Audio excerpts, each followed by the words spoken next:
در ژانویه 2004 یک ربات کوچیک به اسم اپورتونیتی روی سطح سرزمین سرخ مریخ فرود اومد. قرار بود فقط 90 روز کار کنه، ولی 15 سال تمام ادامه داد و بخشی از تاریخ مریخ رو بازنویسی کرد. این داستان اپورتونیتی هست، کاوشگری که از دل شنهای مریخ، سرنخ‌هایی از دنیای باستانی و وجود آب یا حیات بیرون کشید.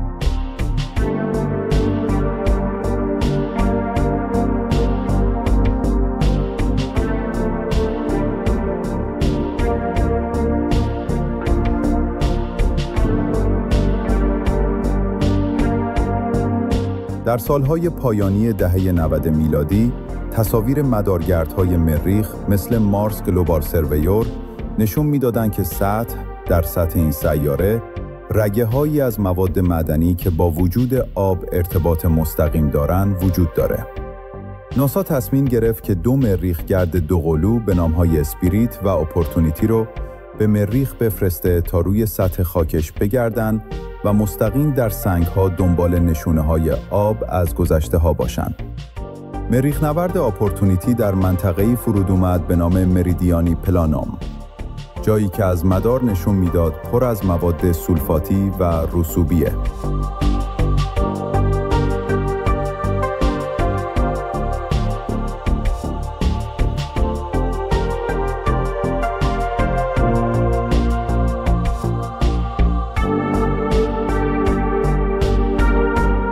مریخ نورد اپورتونیتی اندازه حدود یه ماشین کوچیک داشت. دارای دوربین‌های پانورامیک کامرا، میکروسکوپ میکروسکوپیک ایمیجر، طیف سنج مسباور، بازوی رباتیک و پنل‌های خورشیدی.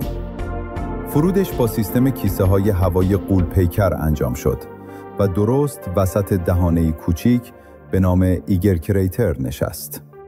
این شروع یه ماجراجویی بود که هیچ کس انتظار طولانی شدنش رو نداشت.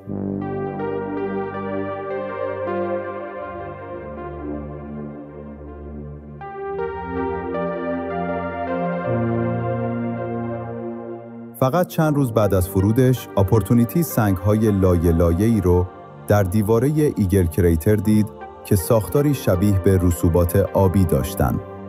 علائمی مثل حفره‌های انحلالی و لایه‌بندی‌های مورب نشون میداد این سنگ‌ها زمانی که این سیاره آب داشته شکل گرفتن.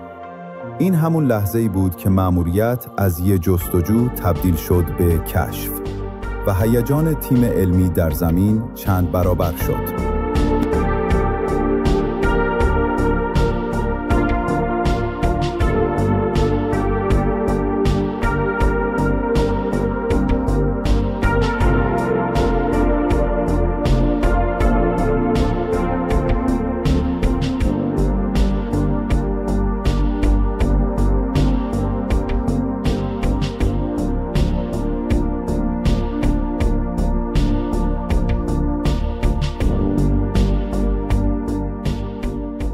یکی از مشهورترین های اپورتونیتی دانه‌های کروی شکل هماتیتی شبیه به بلوبری بود.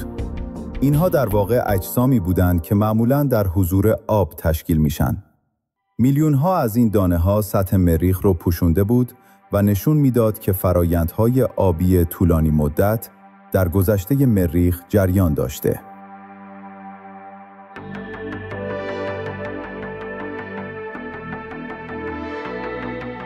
پس از موفقیت در ایگل کریتر، مریخ نورد به سمت دهانه‌ای بزرگتر به نام اندورنس کریتر رفت. اونجا لایه‌های عمیق‌تری از سنگ‌ها رو مطالعه کرد و ردپای دوره‌ای از آب‌های اسیدی و تبخیری رو پیدا کرد. بعدتر، اپورتونیتی چندین کیلومتر پیمود تا به ویکتوریا کریتر رسید. دهانه‌ای عظیم با لبه‌های بریده که چینه‌بندی‌های اون اطلاعات ارزشمندی از رسوبات باستانی ارائه میداد. در سال 2015 اپورتونیتی یک رکورد تاریخی ثبت کرد. پیمودن فاصله‌ای برابر یک ماراتون کامل، یعنی بیش از 42 کیلومتر، اون هم روی سیاره‌ای دیگه. مریخ نورد بعدش به مقصد علمی بزرگ خودش، یعنی اندور کریتر رسید. دهانه‌ای باستانی با سنگ‌های قدیمی‌تر از تمام چیزایی که تا حالا دیده بود. در بخش ماراتون ولی نشونه‌هایی از مواد معدنی رسی و رگه‌های سنگ گچ رو پیدا کرد که برای به وجود اومدنشون نیاز به آب نسبتاً خنثی و پایداری دارند.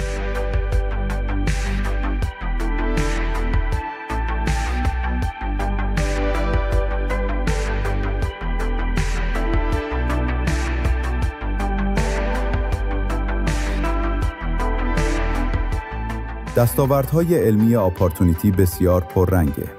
کشف مواد سولفاتی که نشون دهنده محیط‌های تبخیری پرآبی بوده. پیدا کردن سنگ حدید در سطح گسترده که معمولاً با فرایندهای آبی به وجود میاد. کشف رگچه‌های سنگ گچ که از عبور آب‌های زیر سطحی تشکیل میشه. بررسی لایه‌ها و تاریخچه بخش بزرگی از سنگ‌های هماتیتی. مجموع این یافته‌ها تصویری روشن به وجود آورد. مریخ در گذشته دوره‌هایی طولانی از حضور آب مایع، گرچه اغلب اسیدی بودند، داشته. در سال 2018 یک طوفان سراسری مریخ رو فرا گرفت. گرد و غبار نور خورشید رو تقریباً کاملاً قطع کرد و پنل‌های خورشیدی آپورتونیتی نتونستن انرژی لازم رو تولید کنن.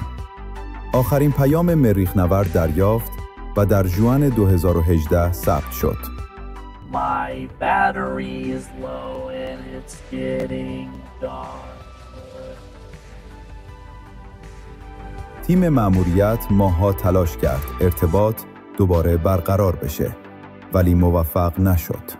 در فوریه 2019 ناسا پایان رسمی مأموریت رو اعلام کرد. لحظه‌ای احساسی بود، چون آپورتونیتی تبدیل به یکی از دوست داشتنی ترین دستاوردهای بشر شده بود. میراث آپورتونیتی فقط ثبت رکوردهای مختلف نیست، بلکه پایه‌گذاری نسلی تازه از اکتشافات مریخه. نتایج اون مسیر مأموریت‌های پیشرفته‌تر رو روشن کرد. این مریخ نورد نشون داد که مریخ نه فقط سنگ و غبار، بلکه دارای تاریخی پیچیده از آب بوده و این یعنی احتمال وجود شرایط مناسب برای حیات، حداقل به صورت میکروسکوپی در زمانهای خیلی خیلی دور. مریخ نورد آپورتونیتی به ما یادآوری کرد که حتی کوچکترین ماشین میتونه بزرگترین داستانها به وجود بیاره. اگه از این سفر لذت بردین، با لایک کردن ویدیو و سابسکرایب کردن به کانال حمایتمون کنید. و حالا این بود داستان آپورتونیتی، کاوشگری که تاریخ مریخ رو برای همیشه تغییر داد.